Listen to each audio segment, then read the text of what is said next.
e Deus há de trazer vitória sobre as nossas vidas em nome de Jesus. Atos capítulo 12. Eu vou estar lendo na Nova Versão Internacional, que diz o seguinte: nessa ocasião, o rei Herodes prendeu alguns que pertenciam à igreja, com a intenção de maltratá-los, e mandou matar à espada Tiago, irmão de João. Vendo que isso agradava aos judeus, prosseguiu, prendendo também Pedro durante a festa dos pães sem fermento. Tendo-o prendido, lançou no cárcere, entregando-o para ser guardado por 4 escoltas de 4 soldados cada uma. Herodes pretendia submetê-lo a julgamento público depois da Páscoa.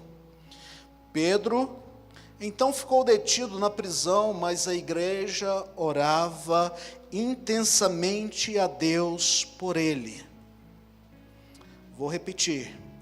Pedro então ficou detido na prisão, mas a igreja orava intensamente a Deus por ele.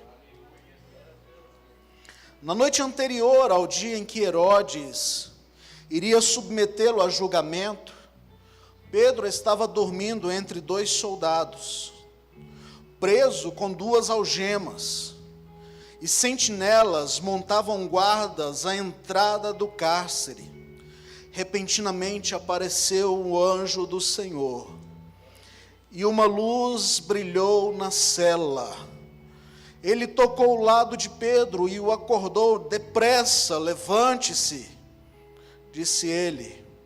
Então as algemas caíram dos punhos de Pedro.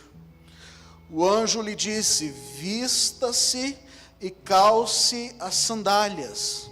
E Pedro assim fez. Disse-lhe ainda o anjo: ponha a capa e siga-me.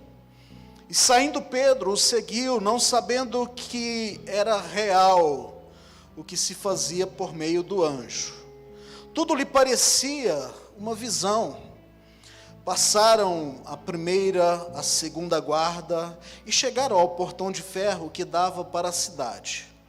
Então se abriu por si mesmo para eles e passaram. Tendo saído, caminharam ao longo de uma rua e de repente o anjo o deixou.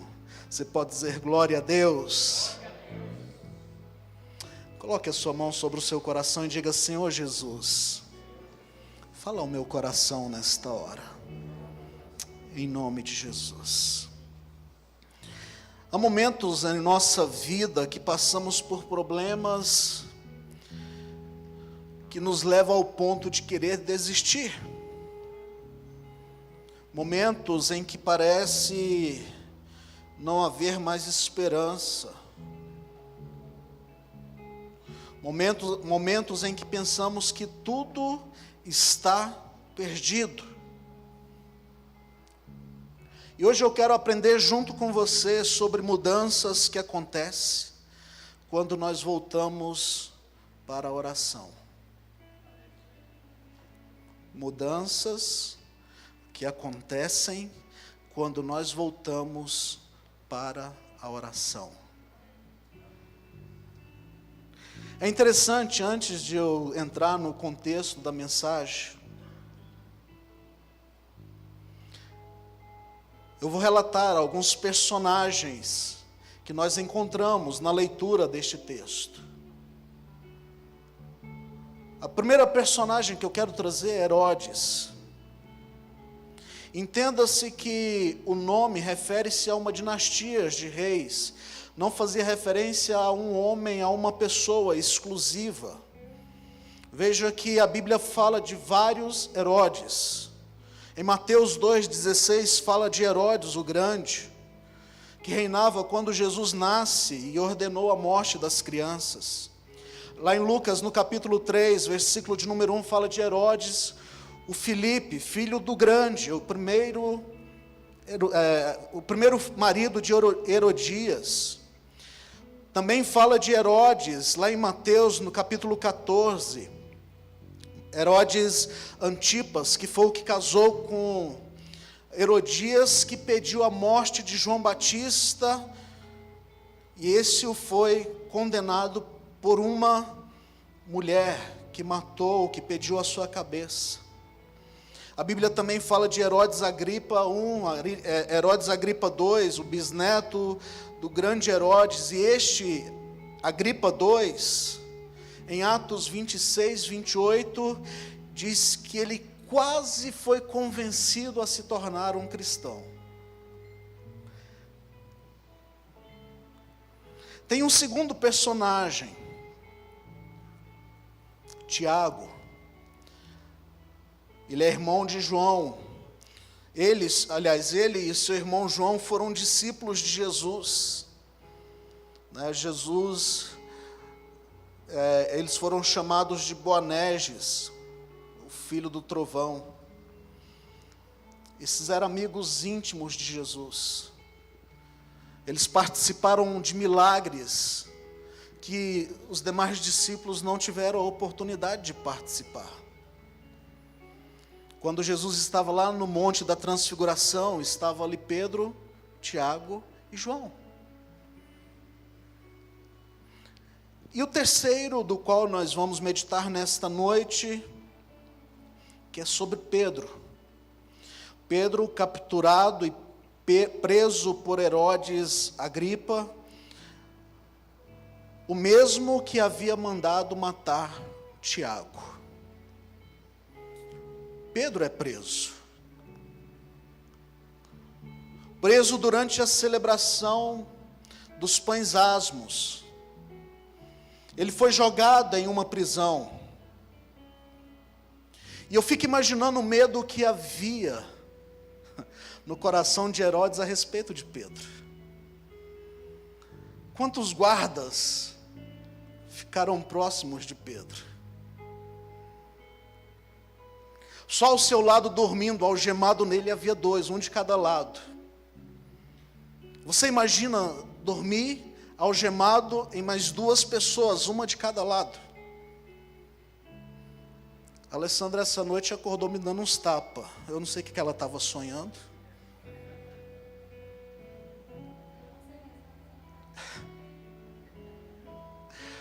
Depois a gente acerta isso, né? Aí o cara algemado, imagina.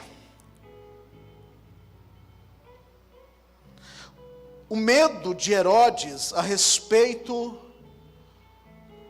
de Pedro.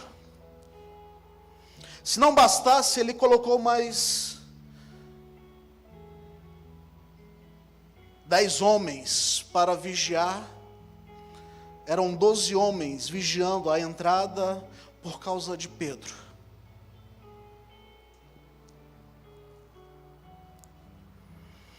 Por que tanta precaução? Imagina que Herodes conhecia a história de Cristo ressuscitado.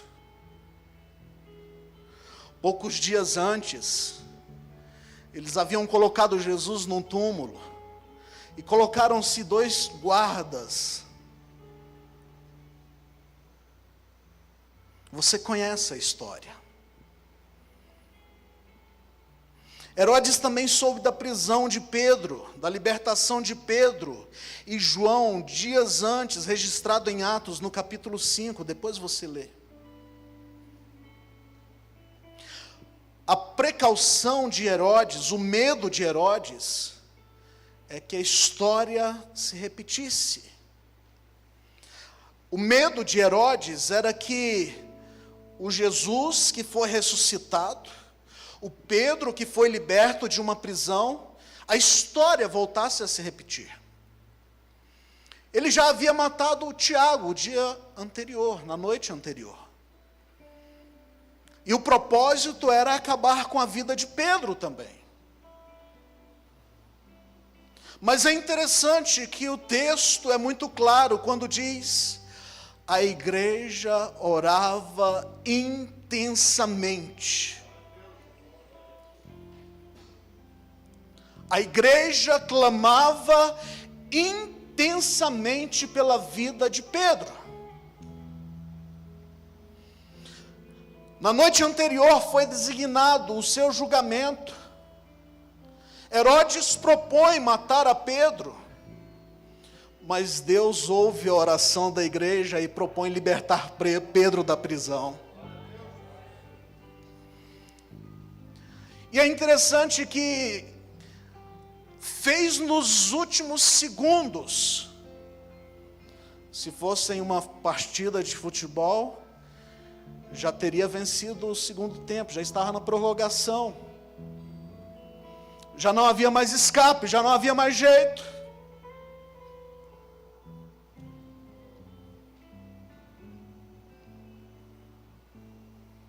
Eu fico imaginando Pedro dormindo, tranquilo.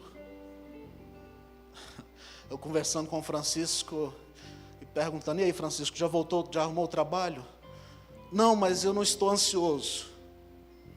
Não morro de fome, não morro de ansiedade.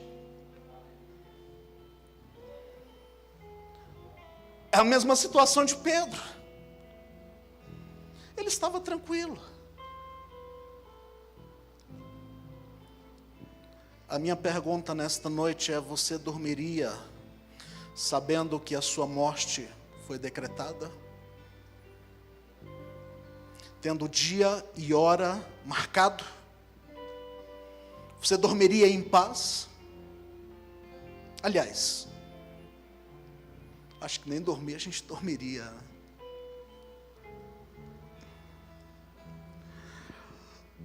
Mas uma luz brilha na cela. Uma luz resplandece naquela prisão. E no meio daquela luz há um anjo de Deus, que toca em Pedro e fala: Pedro, acorda, desperta, vamos, se arruma, é rápido.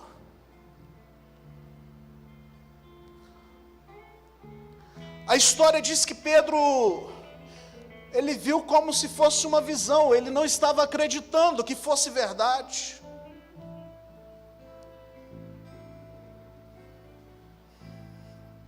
E Pedro se arruma, se organiza, e eu fico imaginando ele saindo daquela cela. As algemas caem, já não há mais algo que o prenda, já não há mais algo que o impeça. As portas se abrem, as cadeias se abrem,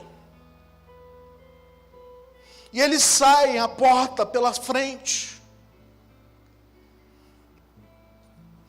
Pedro sendo liberto da prisão, nós podemos aprender muitas lições com relação à oração que abre portas.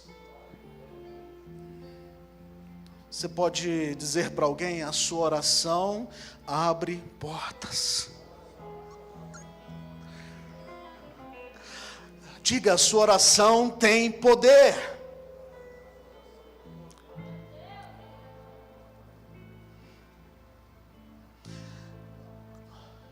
Qual é a oração que abre portas? Lá no versículo de número 5 diz que a igreja orava sem cessar. Com intensidade. A oração que abre portas é a oração persistente. Aleluia! A igreja, ela não fez boicote aos produtos feitos em Roma. Eles não foram protestar, Pedro livre. Eles não saíram com cartazes gritando. Eles não foram para frente do palácio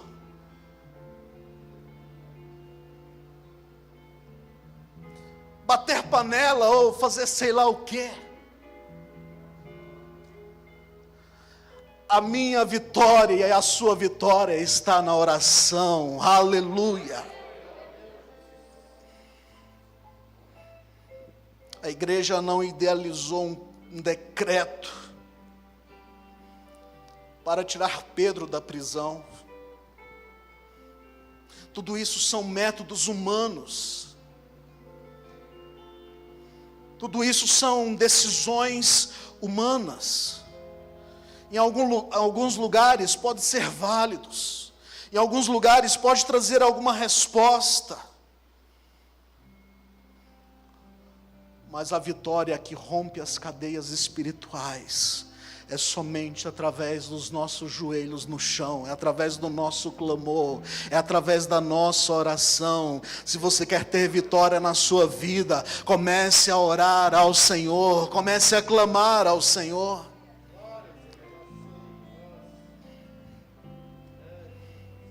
E outro fato interessante, a igreja tampouco se rendeu, apenas esperando a notícia da execução de Pedro.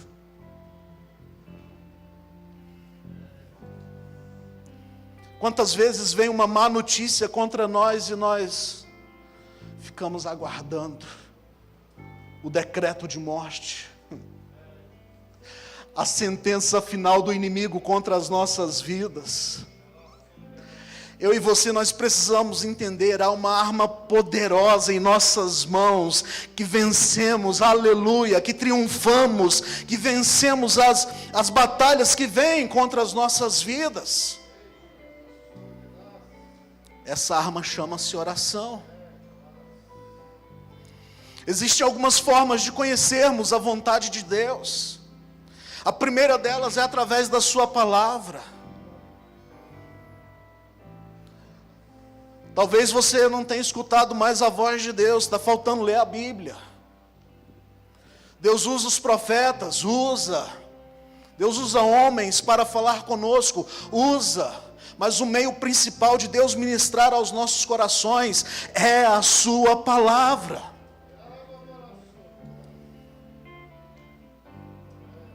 Um outro meio de nós conhecermos a vontade e conhecermos o coração de Deus é através da oração. O grande problema nosso é que nós temos negligenciado a oração. O médico falou, está falado. O advogado falou, está falado. A notícia ruim chegou, está chegado.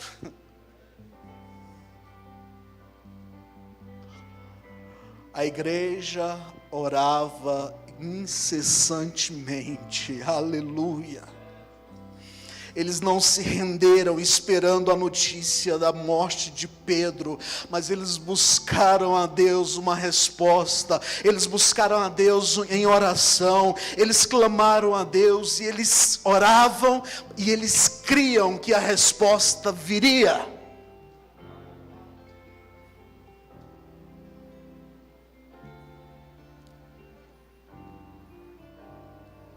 Seja perseverante na oração. Você pode dizer para alguém aí, seja perseverante na oração. Persevere na oração.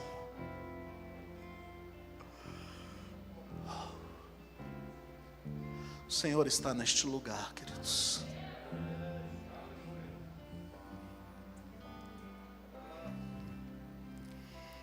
Deus tem uma palavra, Deus tem uma direção para a sua vida, Deus tem algo a realizar na tua casa, na tua família. Deus tem algo a realizar em você, no seu trabalho, na sua saúde. Nós ouvimos hoje aqui um testemunho que a história foi mudada através da oração. Por que não oramos? Por que não buscamos a Deus? A oração que abre portas é uma oração feita de acordo com a vontade de Deus.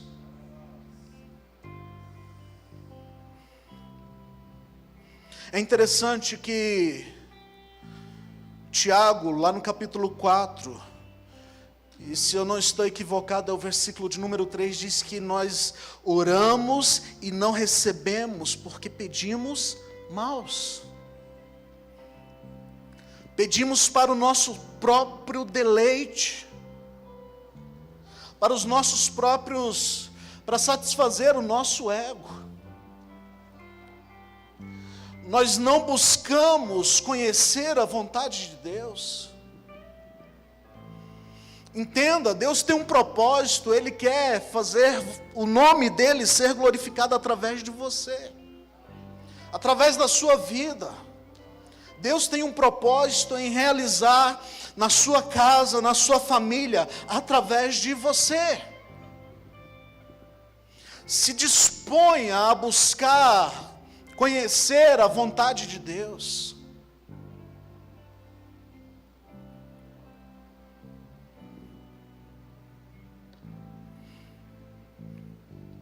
A oração que Deus não responde.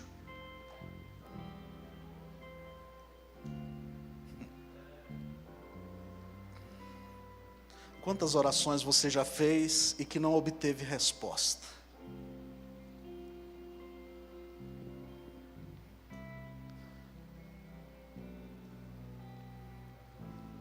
A oração que Deus não responde. Eu afirmo isso com base em Tiago. Descobre para mim, vê se é isso mesmo, Tiago 4,3. Eu quero que ponha aqui, por favor.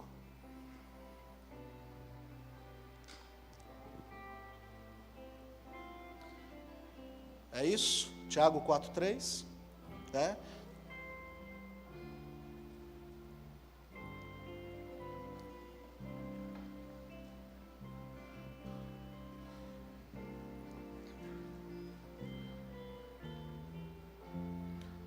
Você pode ler aqui comigo? Vamos juntos? Quando pedem, não recebem, pois pede por motivos errados, para gastar em seus prazeres.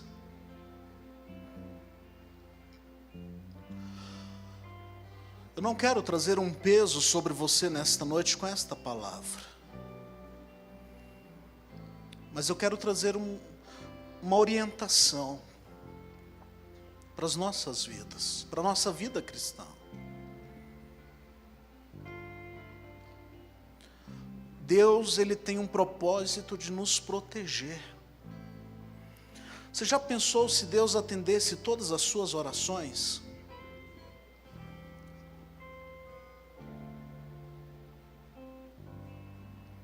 Eu tenho medo de falar algumas orações que eu fiz aqui, depois eu me arrependi. Falei, Deus, por favor, não, foi só um momento, não atenda isso não, por favor.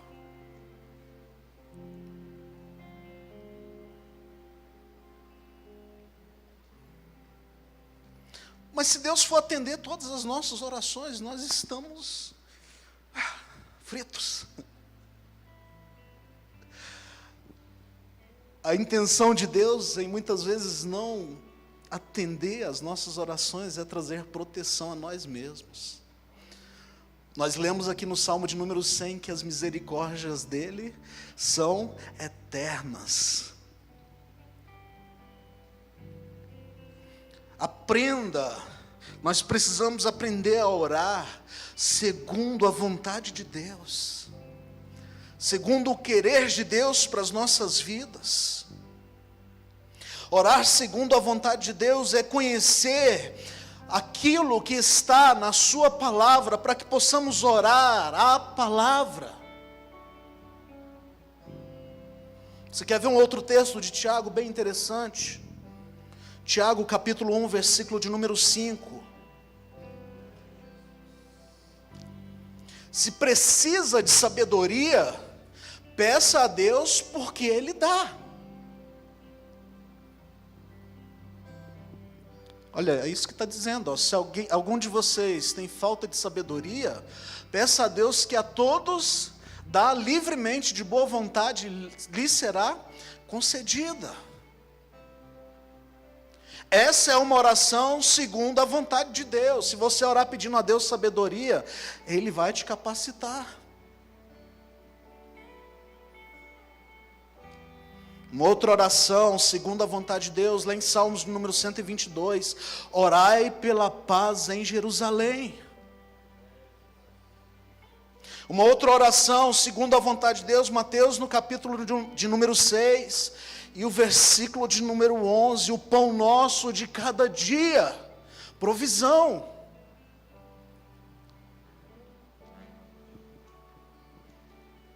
Mateus capítulo 6, versículo 13, e livra-nos do mal, proteção. Eu quero te encorajar nesta noite, a ser um homem, uma mulher, que tem prazer na oração, a ser um crente, que tem prazer, que investe na oração. O texto que nós lemos no início. Nesta tarde, quando eu meditava, orava ao Senhor a respeito desse texto.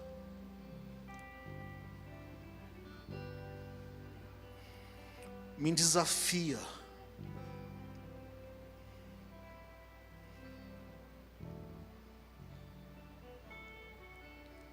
a investir meu tempo na oração.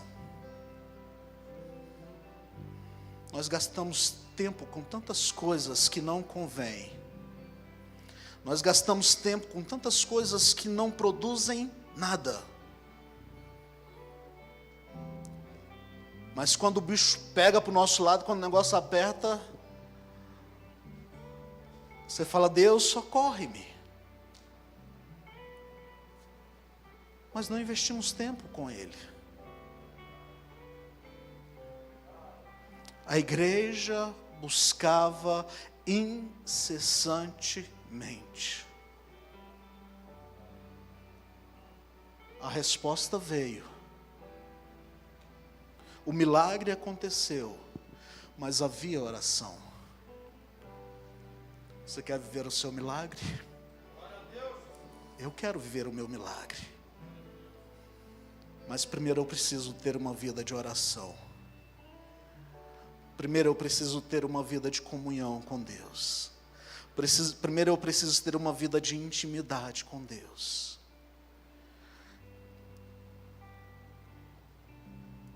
E é por isso que eu quero te encorajar nesse mês de julho a investir 30 dias do seu tempo, precioso tempo que você tem, para buscar e conhecer a vontade de Deus, para buscar e entender o que Deus está fazendo. Não podemos resistir.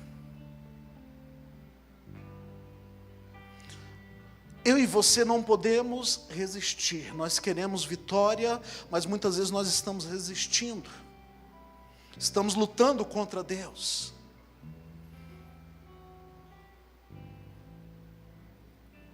Entenda-se, há poder na oração.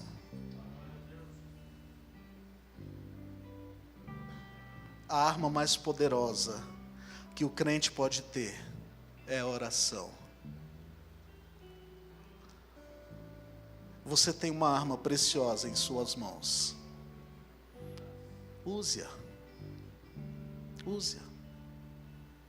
Você imagina um soldado indo para o campo de batalha com uma arma muito potente em suas mãos, mas guardada na bainha, ou escondida. De que vai resolver? Eu e você, nós somos soldados do exército de Cristo. Estamos em batalha. Precisamos usar as nossas armas. Se coloque em pé em nome de Jesus.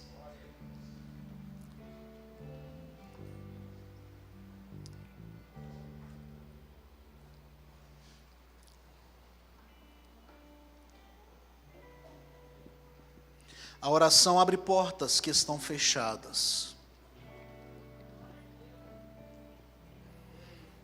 A oração derruba paredes, muralhas.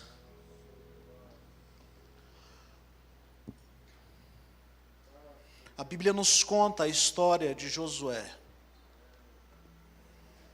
Ele estava para conquistar uma cidade, mas havia uma muralha muito grande,